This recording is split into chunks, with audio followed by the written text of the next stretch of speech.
کیا آپ نے کبھی غور کیا ہے کہ عورتوں کو جدید تعلیم اسکول اور پبلک میں سکھانے سے روکنے کی جاہلانہ سوچ کا اصل سورس کہاں ہے؟ یہ قرآن نہیں ہے، بائبل کے عہد نامہ قدیم کی روایت تیمتھیس کے نام پہلے خط باب 2 آیات 11 اور 12 میں صاف حکم ہے کہ عورت کو چاہیے کہ بالکل خاموشی اور مکمل فرما برداری سے سیکھے۔ میں کسی عورت کو سکھانے یا مرد پر اختیار چلانے کی اجازت نہیں دیتا، بلکہ وہ خاموش رہے۔ اسی قدیم قانون نے صدیوں عورتوں کو سائنسی دنیا سے دور رکھا۔ اس کے بالکل برعکس قرآن پاک عقل والوں کو جدید اسکول، لیبارٹریز اور یونیورسٹیاں بنانے کا حکم دیتا ہے۔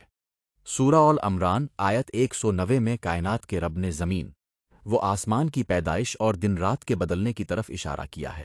لفظ خلق کا اصل لغوی مادہ کائنات کے مادی وجود کو کھوجنے کا حکم دیتا ہے، جو فزکس، جیولوجی اور اسٹرانومی کی بنیاد ہے، جبکہ لفظ اختلاف کا لغوی مادہ وقت کی ریاضیاتی نوب طول کا حکم دیتا ہے، جو میتھمیٹکس اور موسمیات کی روح ہے۔ قرآن ان کائناتی حقائق کو آیات کہتا ہے۔ سائنس کی زبان میں آیات کا مطلب فزیکل ڈیٹا اور تجرباتی شواہد ہیں، اور قرآن فرما رہا ہے کہ یہ سائنسی ڈیٹا صرف اولو الالباب کے لیے ہے۔ لفظ الالباب کا لغوی مادہ ہے عقل کی آخری گہرائی یا کسی چیز کا خالص مغز، یعنی قرآن عقل مندوں کی تعریف یہ کرتا ہے کہ وہ سطحی باتوں پر یقین نہیں کرتے، بلکہ سائنسی ریسرچ کے ذریعے حقیقت کے مغز تک پہنچتے ہیں۔ آیت 191 میں اللہ کھڑے، بیٹھے اور لیٹے ذکر کرنے والوں کا تذکرہ کرتا ہے۔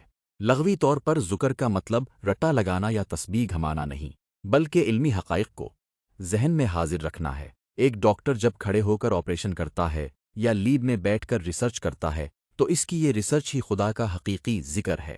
قرآن اسے تفکر سے جوڑتا ہے، جس کا لغوی مطلب ہے عقل کو بار بار حرکت دے کر کائنات کے پوشیدہ راز کھولنا۔ جب کوئی میڈیکل ریسرچر علاج ڈھونڈتا ہے تو وہ ثابت کرتا ہے کہ خدا کی بنائی کوئی چیز باطلہ یعنی بغیر سائنسی مقصد کے نہیں ہے۔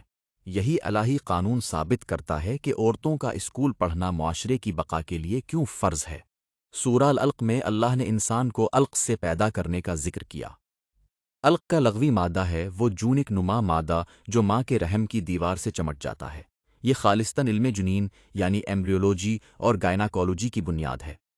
چونکہ زچگی اور ماں کا وجود عورت کا ذاتی حیاتیاتی نظام ہے، اس لیے اس علم کو پڑھنا اور اس پر ریسرچ کرنا سب سے پہلے خود عورت پر فرض ہے۔ قرآن اگلی آیت میں کہتی ہے کہ خدا نے انسان کو قلم کے ذریعے سکھایا۔ زبانی رٹے کے برعکس قلم کا مطلب ڈیٹا ریکارڈ کرنا، ریاضی کے فارمولے لکھنا اور ریسرچ پیپرز تیار کرنا ہے، جو جدید اسکول کا نظام ہے۔ اگر لڑکیاں اسکول نہیں جائیں گی تو ہسپتالوں میں ماؤں اور بچوں کی جانیں بچانے کے لیے لیڈی ڈاکٹرز اور سرجنز کہاں سے آئیں گی؟ ماں بچے کی پہلی درسگاہ ہے۔ اسے قلم اور اسکول سے دور رکھنے کا مطلب آنے والی پوری نسل کو منظم طریقے سے جاہل بنانا ہے۔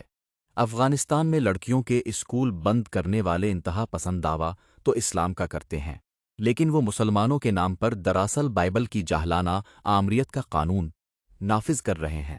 وہ آدھی آبادی کو خدا کی سائنسی نشانیوں سے اندھا رکھ کر پورے معاشرے کو اپاہج بنا رہے ہیں۔ اگر آپ امن، عقل کی آزادی اور قرآن کے اصل لغوی حقائق سے محبت کرتے ہیں تو اپنے ذہن کی آزادی کے لیے ٹماروز ہوپ کو سبسکرائب کریں۔